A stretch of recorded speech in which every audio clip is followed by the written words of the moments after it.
This is my first episode of the Untold. I'm with you, Hayvi Buzo, and with me is Mike Pregent, a Senior Fellow at the Hudson Institute, joining me from Florida. Thank you so much for joining me today, Mike. Happy to be here. I want to be completely honest. We just did an episode and I did not record it. And I want to apologize to Mike. And thank you so much for being so kind to actually redo it with me because this is my first time. So I think I could be forgiven. Hopefully I can be as brilliant as the last episode was. We did a good job. I know it's hard now. I know we'll see what's going to happen now, but we will be focusing on Iran.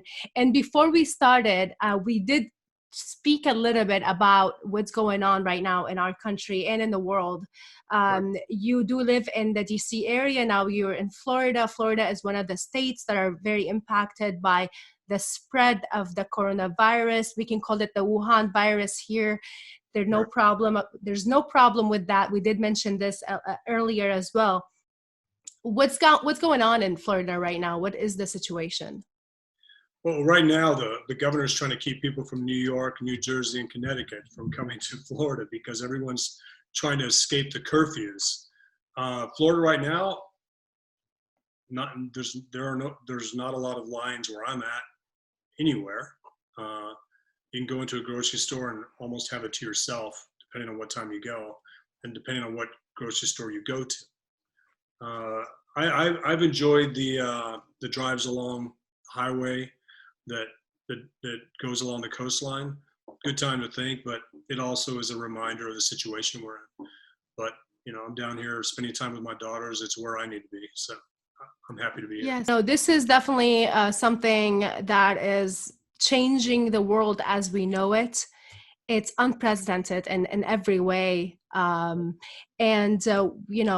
we're just as everybody else. We're hoping for things to get better quickly. Definitely we want to support everybody who is trying to help the people at this point, our leadership, local governance, etc. Right? I mean, that's all we can say at this point.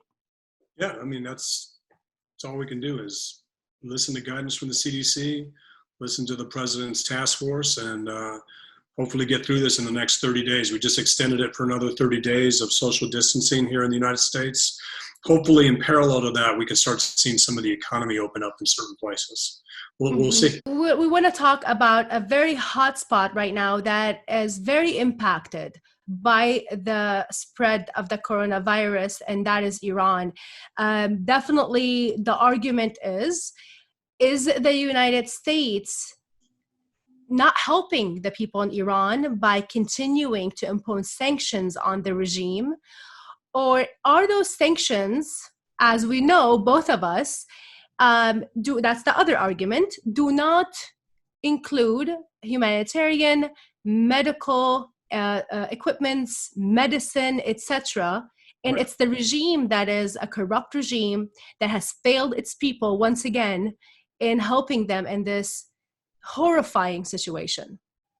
Yeah, I mean, the Iranian people are suffering and they're not blaming the United States for it. The regime is, but the people aren't. They're blaming the regime's mismanagement of an economy that predates the Iran deal, that existed during the Iran deal when we were still in it and continues to exist because the regime continues to exist. The United States has offered humanitarian aid to the regime. The Supreme Leader rejected it. He said that any supplies that came in would likely be poisonous. Any doctors that came in would be spies. So that kind of rhetoric is not helpful. But I think the regime is losing so much credibility with the Iranian people.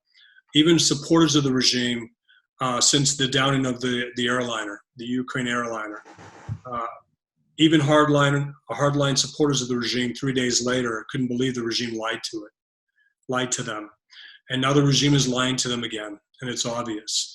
And when you see the Supreme Leader go out and not even talk about the epidemic, not even talk about the pandemic, that should be concerning. It is concerning to the Iranian people who continue to blame the regime, but it should also be very concerning to advocates here in the United States that are saying that we should ease sanctions on Iran, as though this regime is going to use that money to help the people. They could help the people now if they stopped interfering in Iraq, in Syria, in Lebanon, in Yemen, and focused that money, those funds, those expenditures on helping the people. The problem is Iran ranks the people behind all of those things, behind ballistic missiles, behind its nuclear program, behind spreading the revolution, behind financing terrorists. And the Iranian people are suffering. Why aren't we hearing the people who are here in DC, who are trying to advocate the same narrative as the Iranian regime, which is to lift US sanctions against Iran? Why are they not talking about the fact that the Iranian regime has rejected the assistance that was offered by the United States, and the fact that our sanctions do not include and do not affect medicine, medical supplies, humanitarian aid, etc.? Well, because they're ignoring the facts, because the facts don't play into their narrative. That's why. I mean, it's an emotional response. In my opinion, it's a fake emotional response or emotional plea to U.S. decision makers to ease sanctions. Because if we simply just ease sanctions on the Islamic Republic of Iran, it would normalize and it would become a responsible actor. The facts are, in its 40-year history, it's never done that. And it continues to squander away capital on adventurism, on the export of terrorism.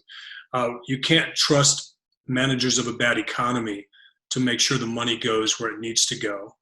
And those are the words of the Iranian people, not of Mike Pregent in DC. I'm simply just listen to them. If we look on their social media, on their platforms, what the diaspora is saying, what Iranians are saying, and that's what they're saying. The regime is responsible for this pandemic, even though the supreme leader says the United States is responsible for putting it inside Iran in order to destabilize the country. This is what the regime is, and its advocates here in the United States continue to ignore these rants and these unserious statements coming from the regime, and simply call it, well, that's what they have to say, or that's just the rhetoric. It doesn't mean anything.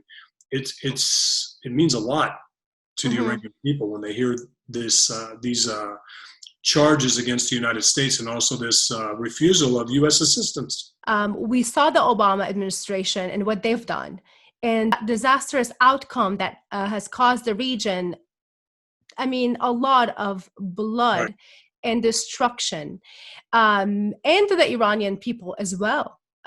Giving them so much money only resulted in more destruction, more Islamist extremists groups rising. What are they after today? I mean, do you see the same people from the former Obama administration continuing to advocate on behalf of the exact same policy that caused nothing but negative outcome? Why are they continuing to advocate for the Iranian regime narrative? I'm just not understanding that part. There's a lot of money to be made if you open up this economy to investment and businesses. That's their argument. And the argument on the other side, our side, my side, is, well, the facts get in the way here, because penetrating Iran's economy means the IRGC will benefit from it, that the IRGC Quds Force will use Iran's economic sectors to further line their pockets and further export terrorism. It's that simple. You don't give money to the mafia and expect them not to do mafia-like things. And that's what we're doing with this regime. We're giving them money to a state sponsor of terror and hoping they don't use it to sponsor terror. It makes no sense. There's a lot of money behind it, though. You can't get an op-ed in the New York Times saying that we shouldn't lift sanctions on Iran, making the argument that it'll just squander away those funds on terrorism. But you can get an op-ed in the New York Times saying that we should lift sanctions against Iran. these platforms are losing credibility every day when they continue to argue these points that aren't factual on any sort of basis. We did see a video of Khamenei when he was talking about the United States basically trying to somehow spread the virus in Iran more by helping its assistance. He did in this video talk also about the fact that Iran is confronting people and some sort of, genies or other creatures of what he calls the underworld that are battling Iran. This Right. type of talk has made people fear what's going on with the regime even more. And that's talking about the people who are posting online from inside of Iran, being afraid of this delusional Ayatollah Khamenei leader that they have at this point. What's going on with Khamenei? Well, I mean, when your people don't believe what you're saying, it's time to look in the mirror.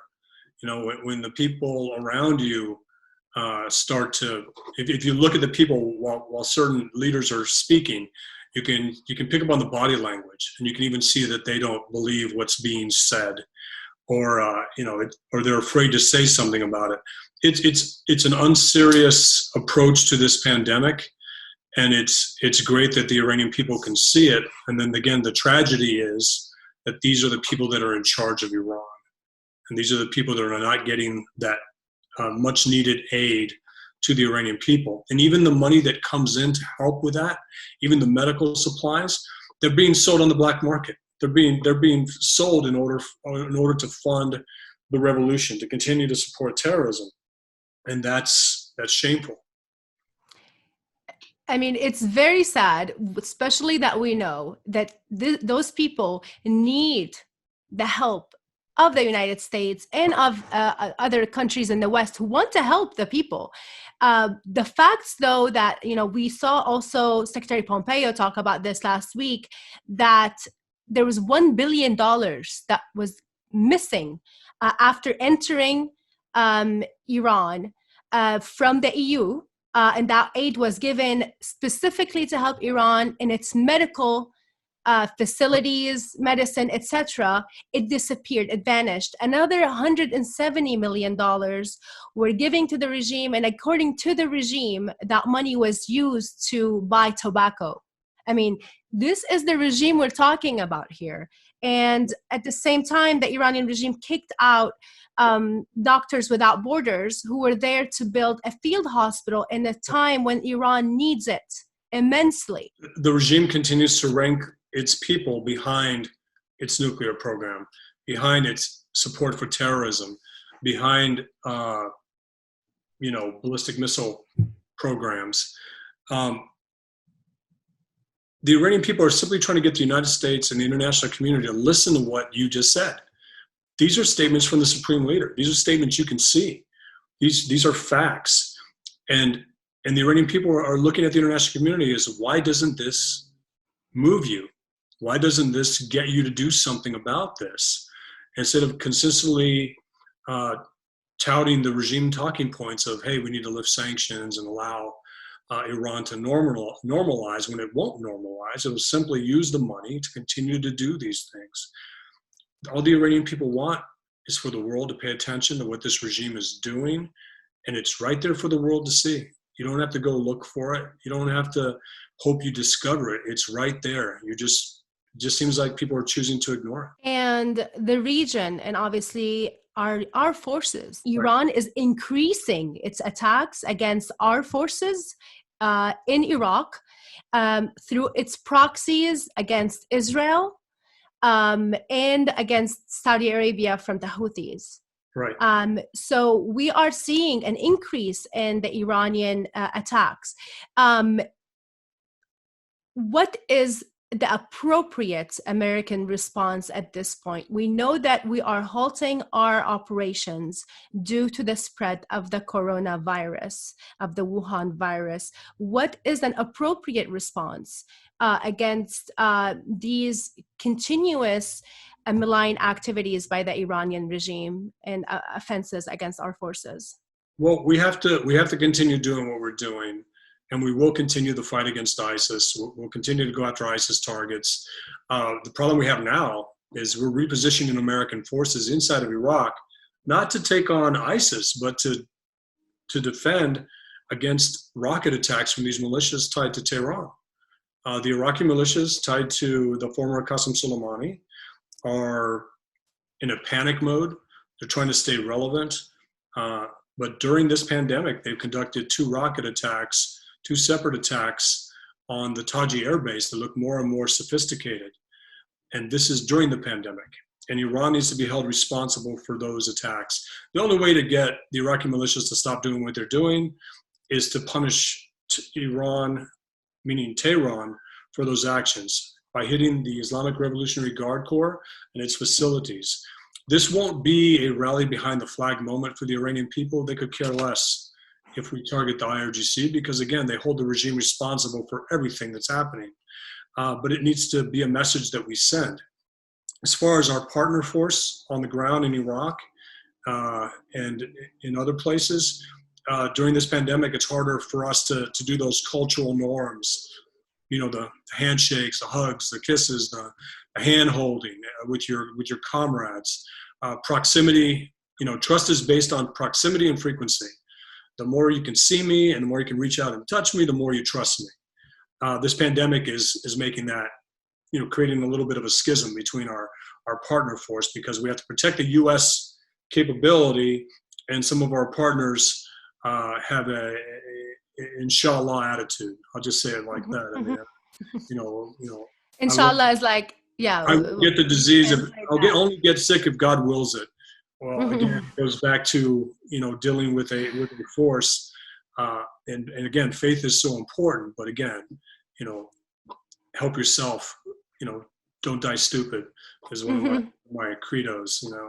I was okay when I was in Iraq, as long as my weapon was clean, as long as I did all my pre-combat checks. If I died by the hand of the enemy, that's an honorable death. If I died because I ignored CDC guidelines or I ignored protocol or I died in a car accident or got electrocuted in the shower, God forbid, those are stupid deaths. All of that. Yeah. So this is one of those times where we need to continue to keep our eye on ISIS, and anytime these militias attack, we need to punish Tehran for it, meaning the regime, meaning the Islamic Republic or the Islamic Revolutionary Guard Corps. Yes, but aren't our ability to strike against Iran, to defend our forces, is being now restricted by the resolution that just passed in the Congress, trying to not allow or create restrictions, for the administration to be able to respond in the way it responded against Qasem Soleimani, who is responsible for the lives of hundreds of Americans throughout the years, and obviously hundreds of thousands of other people from other regional countries. Right. What do you think of those new attempts by the Congress to eliminate the ability for the administration to respond appropriately? Well, it's an overreaction. It's unserious, and the president's going to veto it. And even Brett McGurk would argue that we have the right to defend ourselves against an imminent attack from these militias. I'm not worried about the AUMF constraining a commander-in-chief's decision to protect Americans. We have this argument in the United States that if we go to war, it will look like Iraq. If we go to war, it'll look like Afghanistan. A 19-year campaign, a 17-year campaign. The American public's never going to let that happen again. So we need to look at what war with Iran looks like. And this is exactly what it is. It's provocations by the regime in hopes of getting economic sanctions relief in order to getting appeasement from other countries. And it will be the United States conducting precision strikes against militias and militia leaders. We have to remember, we targeted and took out Qasem Soleimani, the most important man when it came to spreading the revolution, the most charismatic general in the Middle East, terrorist general, and we took him out. And what was the response? The response was to use guided ballistic missiles to miss the American side of a base. and in order to stand down. We hit Qasem Soleimani, and they said, wow, we actually take you seriously now. General Petraeus said the strike against Soleimani restored deterrence, and we saw that. And now they're hitting us by proxy again. With the militias in Iraq, I would argue that they're using the Taliban to do it in Afghanistan, because they've been sanctioned and designated for providing lethal aid to the Taliban. They do it by extension. That's the way they do it. And we need to hold Tehran responsible for those attacks. It's the only way to get the Islamic Republic of Iran to stop these actions is if it's punished directly for them. That's the only way to do it. They could care less if we kill militia leaders in Iraq. They could care less if we hit Kitab Hezbollah in Iraq. They'll just ask another militia to do something. But if we start punishing Iran, the Islamic Republic of Iran, for this, then they'll get them to stop. They understand force. In your opinion, knowing that Iran is one of the most devastated areas in the world, countries in the world, Right. In terms of the Wuhan virus, do you believe that, I mean, according to a lot of people, they're talking about that the disease and the virus is spreading in Iraq, in Syria, and in Lebanon, because of the fact that these countries are infiltrated by the Iranians? How bad is the situation in these other countries, knowing that there's no transparency in neither of them? Well, they can't close down their borders, unfortunately. Iraq could not shut down travel from Iran to Iraq. It should be able to, but it can't, because it's subjugated. The political parties are more loyal to Iran than they are to the Iraqi people. We just had a prime minister, somebody I met in 2007, Adnan Zerfi, the prime minister-elect, say that the United States should lift sanctions against Iran in order for them to combat the coronavirus. It was like a hostage statement, something that he was probably forced to do. Best case scenario, he was forced to do it. Worst case scenario, he believes it. Mm-hmm. The problem is the United States needs to look at that. The regime is actually putting more of a burden on Iraq's healthcare system, Lebanon's healthcare system, and other places, because it continues to force its victims and those that are suffering from this pandemic into their healthcare systems to be taken care of, because they can't take care of them at home. Right now, there's a misinformation campaign against the United States, also by Iran, Russia, and China, trying to blame the United States for the spread of the coronavirus, and for the coronavirus to begin with. I mean, we know that it's started in Wuhan, China.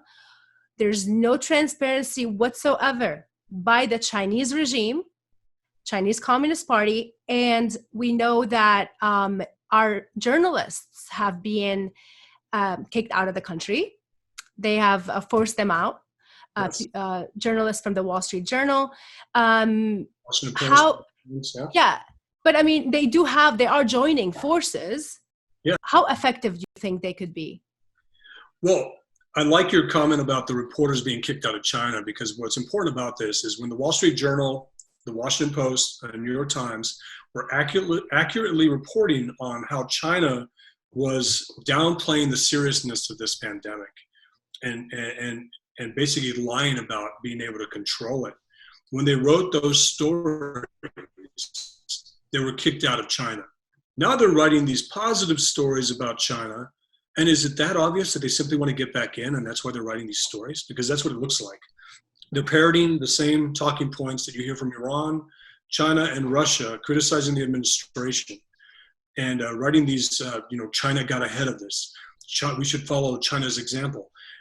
You can't do that. So the disinformation campaign to discredit the United States by Iran, China, and Russia is not as effective as the Washington Post, New York Times, and the Wall Street Journal saying that the United States is mismanaging this crisis. Mm-hmm. Not the United States is responsible for it, was mismanaging the crisis, and that's a shame. And at the same time, we have credible news organizations saying that Russia, China, and Iran are reporting a decrease in the number of coronavirus cases. Do we really trust Russia, China, and Iran to report accurately on pandemic numbers, we shouldn't trust these countries when they give us a good news story and then tout their propaganda talking points in order to get a partisan position. Yeah, I mean, criticize the administration. We need to be very clear with our viewers on this, our viewers, our listeners right now. We're talking about corrupt dictatorships that have no accountability in their countries, no institutions, no free press. They violate human rights for their own citizens to begin with. I mean, we have to be very clear. But do you believe, in your opinion, that the people know this, that the people around the world understand that we're talking about this type of regimes that are trying, and they're using and facilitating social media platforms? They're operating freely in other countries. They have TV stations. When we have, like you said, the New York Times and the Washington Post are also politicizing the situation, criticizing the administration. Obviously, they're not saying what those dictatorships are saying, which is that the United States is somehow responsible for the virus, which is not. But they're also trying to attack and criticize the president in a time where our whole country and the world is faced with a horrifying situation. So two parts to that. I'll answer it in two parts. The first part is the world is looking at China differently now, looking at Iran differently now, and Russia. It's different when the actions of these countries or the language of these countries doesn't affect your health. Now the actions of these countries, the language of these countries, meaning the language of denial, has actually put the whole world at risk of catching this disease. Thank God that the mortality rate is down, but it's concerning that these regimes continue to put this out, but it's reassuring that the world is paying attention now. I think China will be held to account after this for what China did. And coming back to the U.S. response, seek opportunity everywhere. Rahm Emanuel said, never let a crisis go to waste. And we saw that played out here in D.C. with Nancy Pelosi's additions to the stimulus bill. Yes, that was disgraceful in every level. Yeah. What do you make of that, Mike? I mean, we're going to talk a little bit about the domestic issue because it's all connected. It's all connected because these are the same decision makers saying that we should lift sanctions on Iran. These are the same decision makers that are trying to deny the president the ability to defend American troops in the Middle East against attacks by Iran's militias. And yet, if you look at them, they're not going to necessarily suffer for those actions when it comes to protecting our troops in the Middle East and their position on Iran's nuclear program or on sanctions. But they will be judged by what they added to the stimulus bill that was supposed to help Americans that are suffering under this pandemic economically. Remember, 123 Americans commit suicide every day in a good economy and absent a pandemic.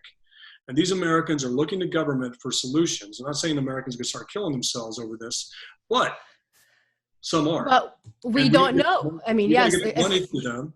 And just one example. We talked about this in the previous try.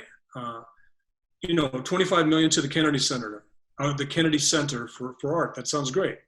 Okay, but 10,000 musicians, 1,000 musicians who actually perform at the Kennedy Center were told their last paycheck is Friday.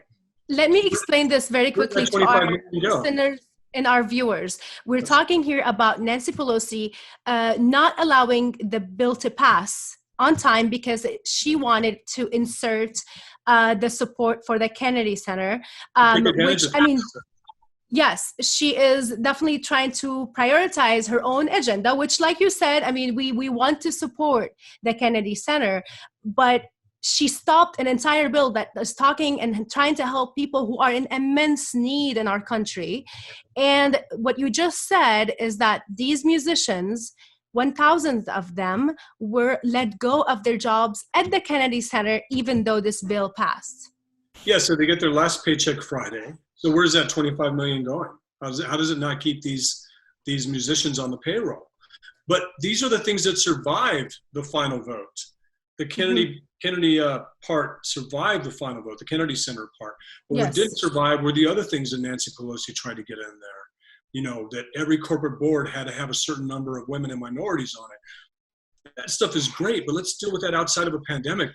You know, let's deal with those things outside of a crisis and not get something that Americans won't vote for. Hmm. Get passed in legislation because you think you have the president at a disadvantage.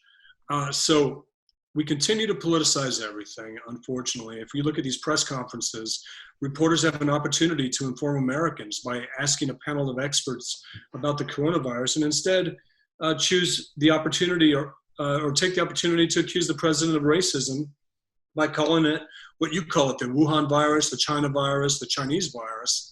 And it's ridiculous. It's so ridiculous. It's so partisan. It only serves well in your cocktail party arena that you go to.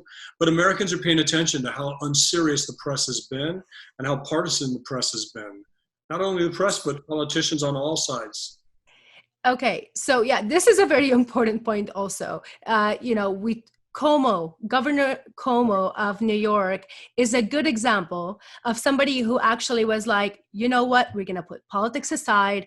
Our nation is facing a major crisis, Right. an unprecedented crisis, and we need to all work together and coalesce around our leadership in the time of this situation and put all of our political disagreements aside. I mean, definitely he's getting a lot of applause from people for his very patriotic decision.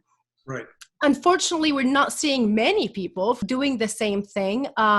There's politicization is continuing, and it's very unfortunate. Do you think, Mike, this is going, or it's actually the people are seeing that some of their leaders are choosing to go on, kind of pursuing their own agenda, prioritizing and politicizing over the pain and the suffering of the people at this point?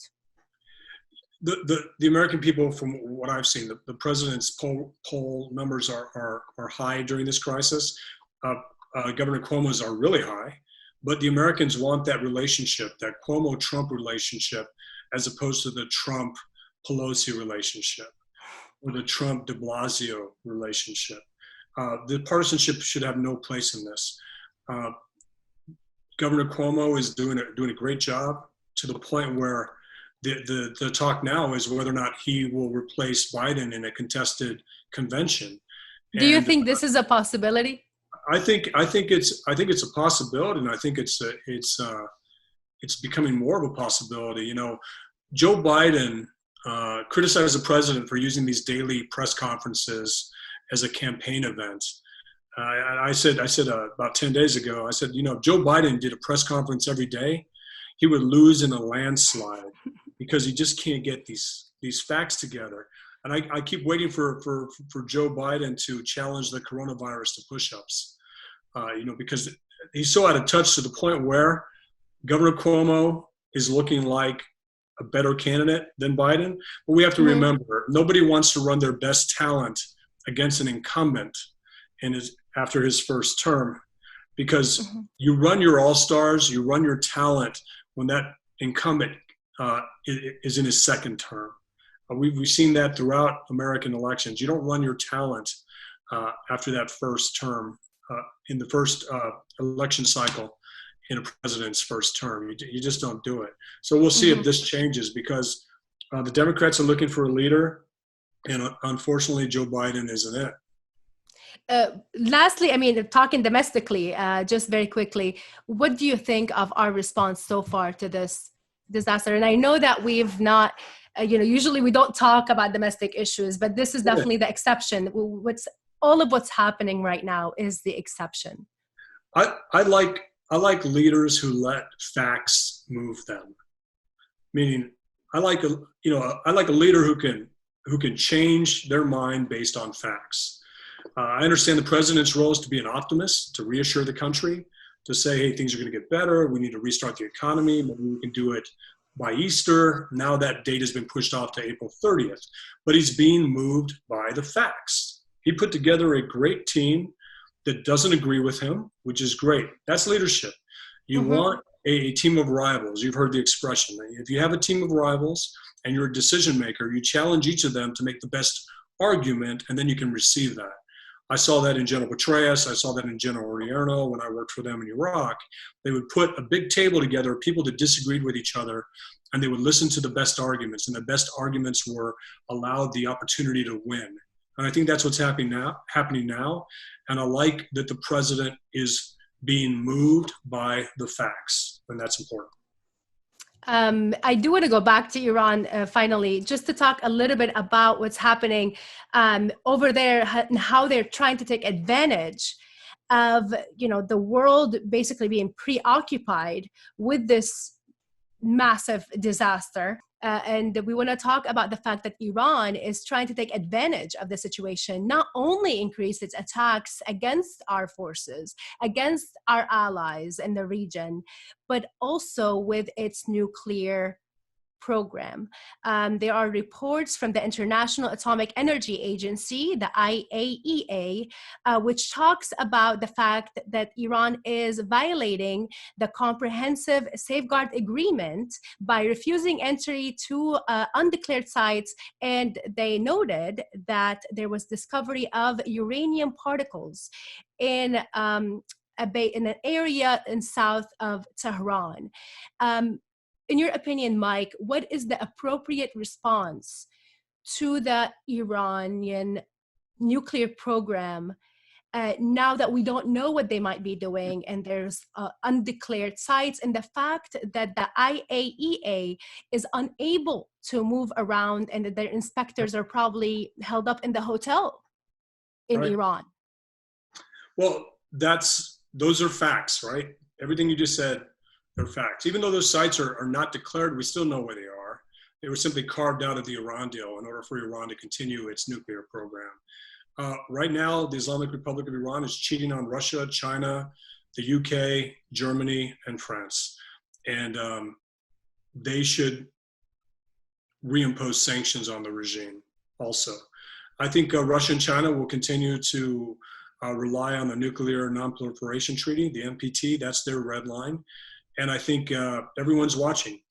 Inside of the Iran deal, I argue that the regime was 6 months away from a nuclear weapon. Outside of the Iran deal, they were 6 months away from a nuclear weapon. So all of the world's intelligence agencies are looking at these undeclared sites and looking at these other places. There's a reason the president said that we were going to hit your cultural sites when he made that threat about the 52 targets in Iran. It's because the intel shows that Iran is hiding its nuclear program in these cultural sites. So we know where they are. We're looking for indicators that they're moving towards a bomb. And when I say we, it would be the international community. It would be an international community response. And I think we could even rely on adversaries such as China and Russia to help take these sites out. Because again, Russia doesn't want the Islamic Republic of Iran to have a nuclear weapon.